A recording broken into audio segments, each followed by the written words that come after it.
Pilipinas, Luzon, Visayas at Mindanao, Metro at Mega Manila. Sa lalawigan ng Marinduque sa 6 na bayan, live na live po tayo dito sa may bahaging ito ng Gaspar Island kung saan nakikita natin ang libo-libong mga kababayan natin ang dumagsa para magsaya sa panahong ito kung saan ay Sabado de Gloria. Dahil kahapon po sinaksihan natin ang Sinakulu, ang Via Crucis at marami pa pong ibang mga kaganapan sa pagdiriwang nga po ng Moriones Lenten Rites. At sa pag-ikot po natin dito sa islang ito ay nakita natin ang isa sa ating kaibigan kasama sa industriya. Matagal na siya. 15 years na siya daw in the service. Kaya naman nakakapanayamin po natin Miss Maite Marquez. How are you?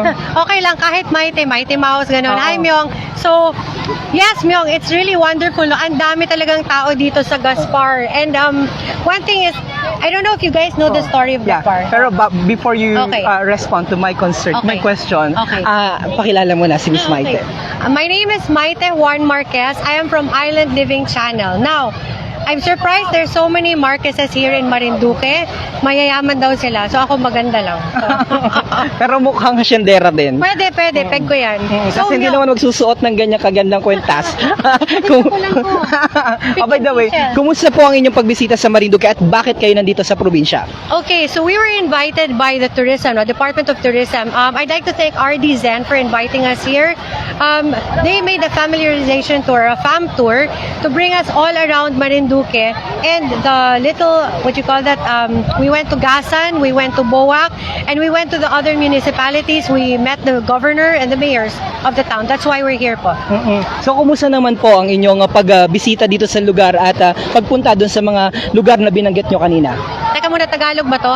Sobrang ganda ng Marinduque. Peg na peg ko. Charot. No, at talagang maganda ang Marinduque. No? Makikita mo na hindi lang po sa Morion Lenten Rite na madaming makikita, pero ano po siya? Puno po siya ng natural resources po na pwedeng i-explore even at different times of the year. So we really enjoyed ourselves.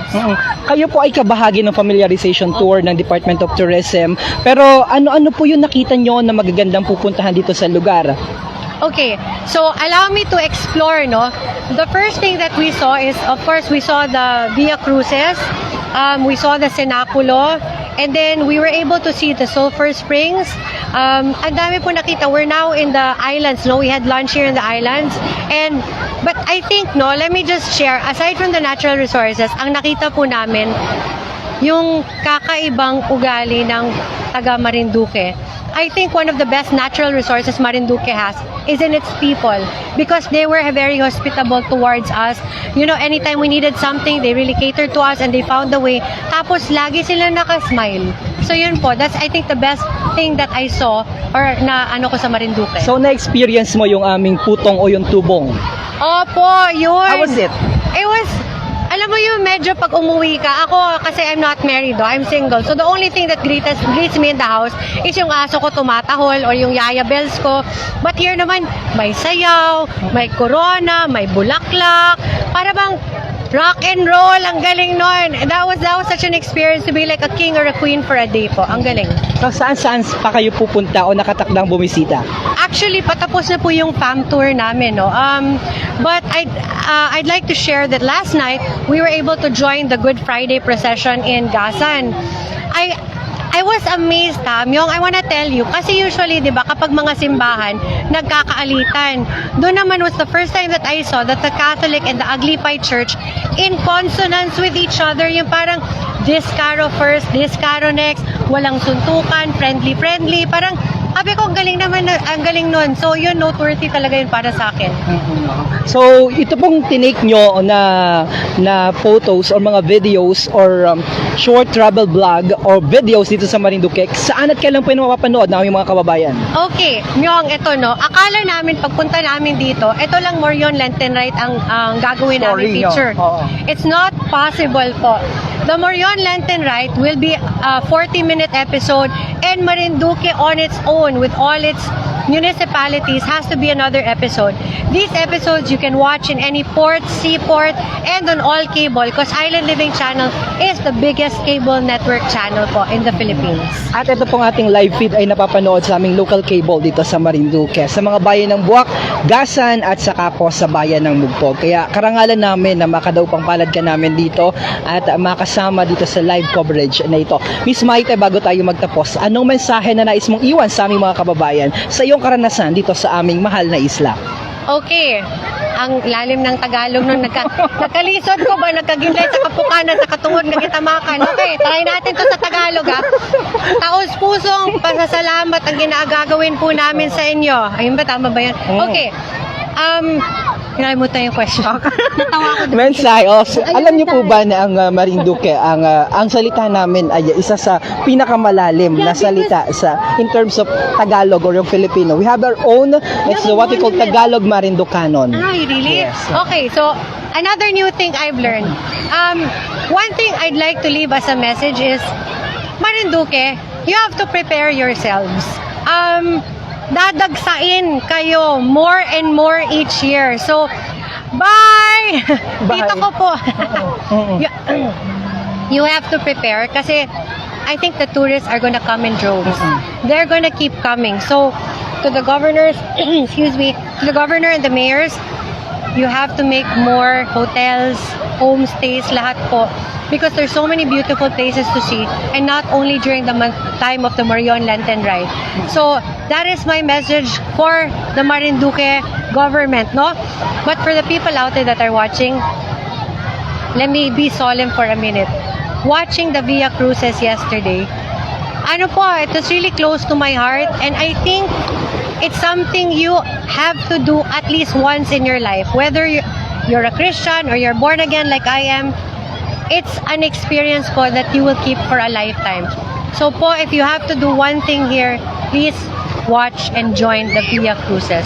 Yun lang, Myong. Maraming salamat, pero bago tayo magtapos, you've been in the industry for 15 years already. Bakit tumatagal si Miss Maite sa industriya? Kasi sikat. Charot, no?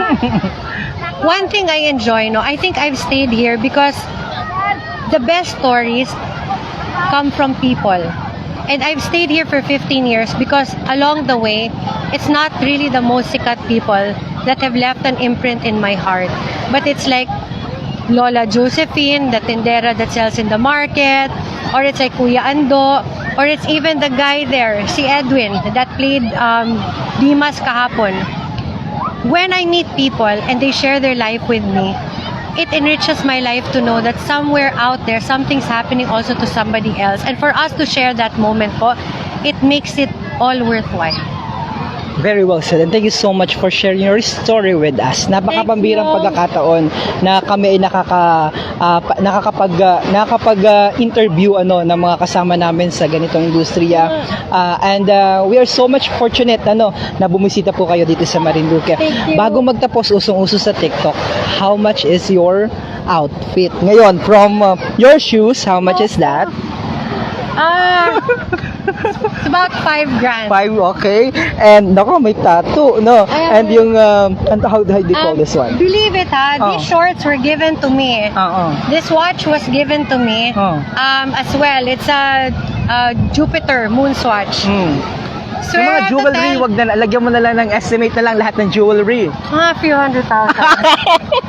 Ito po Uniqlo, ano to? Uniqlo. Okay. Sabihin ko yung underwear, 5 grand yung 5 grand? pair. Oh my 5 grand yung God. pair. Kasi feeling ko kung may mangyari, sexy pa rin. Wow. Pero Uniqlo po, 190. The best shirt in the world. Wow, Yan po. true, I agree. Ayan. Pero itong heart, priceless. Priceless. Thank you so much because you are in our island, your home. Maraming salamat, Miss Maite. Thank And you. please do enjoy your remaining hour ng stay dito sa Marinduque. At the same time, sana sa pagbisita mo, bumalik ka muli dito sa Marinduque na hindi naman trabaho yung Opo. dadatnan. At ang gagawin lamang ay leisure. Diba? Alam mo, nawiwirduhan ako kasi ako palagi nag-i-interview. Ngayon, Oo nga. i-interview ako. Parang ganito pala yung feeling. Yong, thank you so much. You're doing such a great job. Thank you. interviewed Bye-bye, very bye-bye, Miss Bye. Maite. God bless. Island, your home, Marinduque, the heart of the Philippines. Bye-bye. Yan po si Miss Maite Marquez. guest mula naman sa dito po sa Living Channel, Island Living Channel, at siya po ang TV presenter at nakapanayam niya, marami siyang mga interview kanina, kaya naman tuwang-tuwa po tayo sapagkat bibihirang pagkakataon na nakakapag-interview tayo ng mga kasama natin sa industriya. Mula po dito sa may bahaging ito ng Gaspar Island, ako po si Romeo Matac Jr. kasama ang aming cameraman, senior cameraman, Mr. Jobed Lumagbas. Magkakita na magkarinigan po tayo mga kababayan. God bless everyone. Mabuhay ang Marinduqueños sa ng panig ng mundo. Bye. Thank you. Tara.